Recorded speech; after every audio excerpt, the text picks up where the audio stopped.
Assalamualaikum dan salam hormat keluarga Malaysia. Saya Fazril Hisham Afandi bersama anda dalam Berita Pagi Sarawak, edisi Sabtu 4 Jun.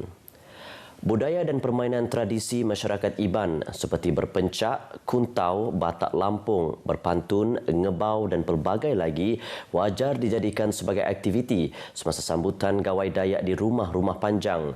Timbalan Menteri Infrastruktur dan Pembangunan Pelabuhan, Datuk Majang Renggi yang juga Adun Samalaju mencadangkan agar permainan dan budaya tradisi masyarakat Iban itu terus diamalkan agar tidak hilang di telan zaman. Nyak kena kita merangsang lebih lagi ni biak dapat baru kita itu rindu ke main rasa rindu kepada kita Rumah Panjang. Awak ke utai berkenyak tadi nya semampai hidup main asal kita ya. Malah bukan itu sahaja, busana Iban seperti baju burung dan ngepan Iban perlu digunakan semasa sambutan Gawai Dayak. Beliau berkata demikian semasa berucap di Majlis Gawai Dayak 2022 Rumah Sebuang Gerugut, Sungai Tajan Suai baru-baru ini. Pada majlis sama, turut diadakan Majlis Kesyukuran Lantikan Penghulu Iban kawasan Suai yang baru iaitu Penghulu Sulang Anak Arah. Bercakap mengenai pelantikan penghulu yang baru bagi kawasan tersebut, Datuk Majang mengharapkan agar ketua kaum dan ketua masyarakat di kawasan itu terus bekerjasama dan menjaga integriti semasa menjalankan tugas mentadbir penduduk. Ngau orang kedatua kita, ngau rumah sebuah-sebuah, ngau rakyat bukai. Dia kita mesti bisa integriti ketinggi ya, integriti ketinggi ne. Lalu bisa ianya penaluk ngagai rakyat ke depan tua ne. Penghulu Sulang Arah telah berkhidmat sebagai tuai rumah selama 18 tahun di Rumah Panjang tersebut sebelum diambil alih tugasnya oleh tuai rumah Sebuang Gerugut. Rumah Panjang Masyarakat Iban 31 pintu itu terletak di tebingan Sungai Suai yang turut mempunyai daya tarikan lokasi memancing udang galah. Menariknya, semasa sambutan Gawai Dayak kali ini, diadakan pertandingan mengayuh perahu melibatkan penduduk Rumah Panjang tersebut. Kesatuan Guru Sarawak STU meminta Kementerian Pendidikan Malaysia KPM untuk membuat penerangan kepada masyarakat khususnya kepada ibu bapa selepas pemansuhan pentaksiran tingkatan 3 PT3 diumumkan 1 Jun lalu. Presiden STU Adam Prakash Abdullah berkata, ibu bapa yang mempunyai anak di tingkatan 3 rata-ratanya mahu mengetahui penilaian seterusnya bagi melihat kemajuan pendidikan ke peringkat lebih tinggi. Ibu bapa perlu juga memahami bahawa ini adalah salah satu pembaharuan dalam sistem pendidikan kita, merupakan penambahbaikan di mana kita cuba mengurangkan tekanan penilaian terhadap pelajar-pelajar kita dari segi menduduki peperiksaan di dalam dewan ataupun peperiksaan bertulis, tetapi penilaian ini dibuat secara berterusan melalui pelbagai kaedah seperti pemerhatian oleh guru-guru, penglibatan pelajar dalam aktiviti, bilik darjah dan juga dalam co-curriculum. Ujarnya, anak-anak di sekolah juga perlu diberi penjelasan berkaitan proses penilaian dilakukan terhadap mereka apabila sampai di tingkatan 3. Ini kerana tata cara pembelajaran mereka akan berubah di akhir tahun kepada penilaian dilakukan sepanjang masa pada masa pembelajaran. Beliau memberitahu demikian kepada RTM mengenai pemansuhan PT3 oleh Menteri Kanan Pendidikan Datuk Dr. Razi Jidin baru-baru ini. Penganjuran Pesta Babulang dan Lumba Kerbau PBLK yang bermula semalam sehingga Ahad di Batu Danau, Limbang bukan hanya memberi peluang kepada penduduk di daerah itu untuk meraikannya, malahan turut membuka peluang kepada perniagaan.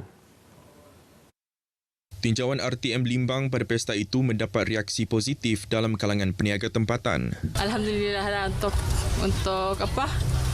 untuk semua penduduk Limbang tu untuk peluang mendapat keuntungan untuk menjalani kehidupan lah. Takat pesta ni sebutannya kira okey lah. Kira boleh jual lah. Ada juga pelanggan-pelanggan yang datang membeli. Jadi kami adalah wakil daripada kampung sana. Kami bawa barang-barang daripada Rumah Panjang, kraft tangan. Jualan kami dapat jual lah dekat sini. Hasilnya nanti kami akan bagi kepada mereka yang mempunyai kraft tangan inilah. Setelah 2 tahun tidak ada pesta ni tahun ni ada. Jadi ia merupakan satu sumber pendapatan lah untuk kami dari Homestay Kampung Kolam Mendalam. Jadi terima kasihlah kepada penganjur atas terus usaha untuk memberi peluang kepada kami menjana pendapatan daripada pesta ini. Pada pesta itu juga turut ditampilkan Dapur Bisaya yang mengetengahkan masakan tradisi kaum Bisaya di Limbang. Memasuki edisi ke-17, PBLK akan menampilkan acara yang sinonim dengan pesta itu iaitu pencarian Ratu Babalung dan pertandingan Lumba Kerbau. Majlis perasmian dijangka berlangsung hari ini. Jika sebelum ini kita sering mendengar hidangan seperti pais ikan kembung, pais udang tempoyak atau pais telur ikan, pernahkah anda terfikir telur belangkas yang sering diburu penggemar makanan eksotik diolah menjadi pais telur belangkas? Perkara itu sudah menjadi kenyataan dengan kewujudan pais telur belangkas hasil inisiatif usahawan tempatan.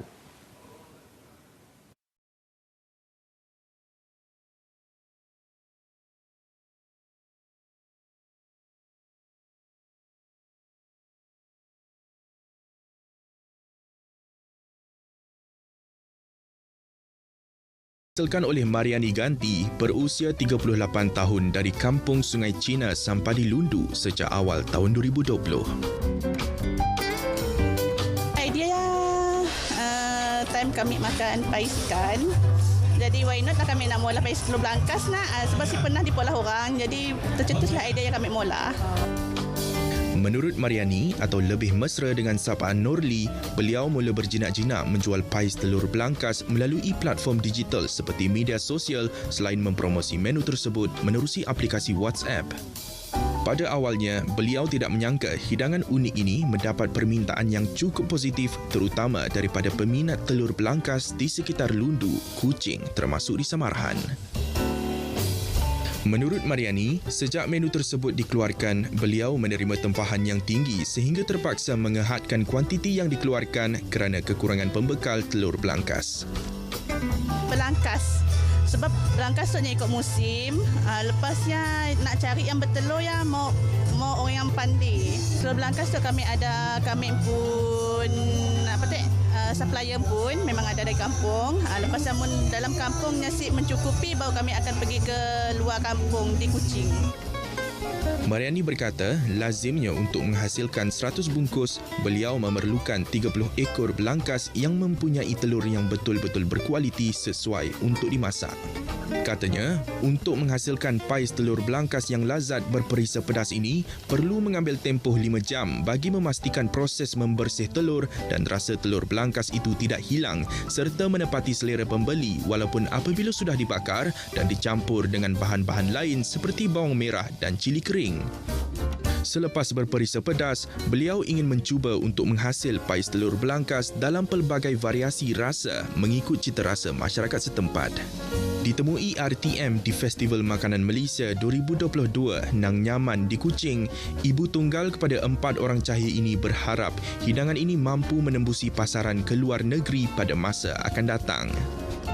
Sementara itu, bagi salah satu pengunjung festival tersebut, Jasmine Husaini yang turut tidak melepaskan peluang mencuba pais telur belangkas itu, beliau berkata rasa pais telur belangkas amat berbeza dengan pais yang lain yang pernah dimakan sebelum ini. Produk tradisional Sarawak banyak yang boleh diketengahkan di peringkat nasional maupun di peringkat antarabangsa. Sebab keunikannya telur pais tahu kami pais belangkas nangsi ada di Semenanjung, betul sih? Dan boleh dikomersialkan dalam masa sama dapat membantu ekonomi para peniaga industri kecil sederhana tempatan kita. Festival Makanan Malaysia 2022 Nang Nyaman di Pusat Kraftangan Malaysia, Petrajaya berlangsung selama 2 hari bermula semalam bagi mempromosi produk makanan yang terdapat di Bumi Kenyalang. Jabatan Bomba dan Penyelamat Malaysia JBPM Negeri Sarawak sudah bersiap siaga dalam menghadapi peralihan monsun barat daya atau musim kering yang dijangka berterusan bermula bulan Mei hingga Oktober tahun ini.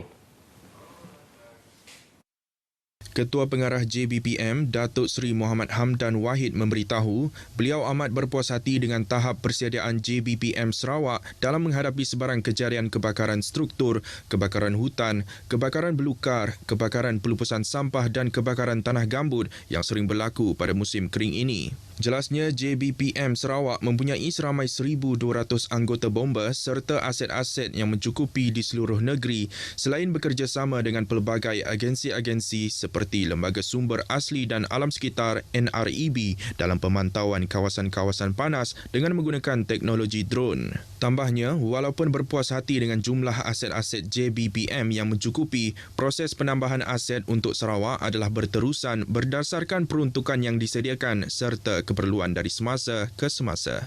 Datuk Seri Muhammad Hamdan juga memberitahu, selain daripada meningkatkan kesiapsiagaan jabatan ketika musim kering ini, pihaknya juga telah mengenal pasti beberapa kawasan hotspot bagi kejadian kebakaran hutan, belukar dan tanah gambut di seluruh negeri, terutamanya di kawasan Miri, Sibu, Mukah serta beberapa kawasan terpencil di kawasan Kuching. Justru pihaknya telah pun menyediakan barisan hadapan dengan kelengkapan pemadaman kebakaran hutan dan tanah gambut untuk memastikan sebarang kejadian kebakaran dapat ditangani secara berkesan. Beliau berkata demikian dalam satu sidang media selepas menyempurnakan majlis pelancaran kesiapsiagaan bagi menghadapi peralihan monsun barat daya yang berlangsung di Balai Bomba dan Penyelamat Samarahan semalam. Turut hadir pada majlis tersebut ialah pengarah JBPM Sarawak, Datuk Khairuddin Rahman. Sekian berita pagi Sarawak edisi Sabtu 4 Jun. Dapatkan perkembangan sahih sepanjang masa melalui portal berita RTM di berita.rtm.gov.my. Assalamualaikum dan salam keluarga Malaysia.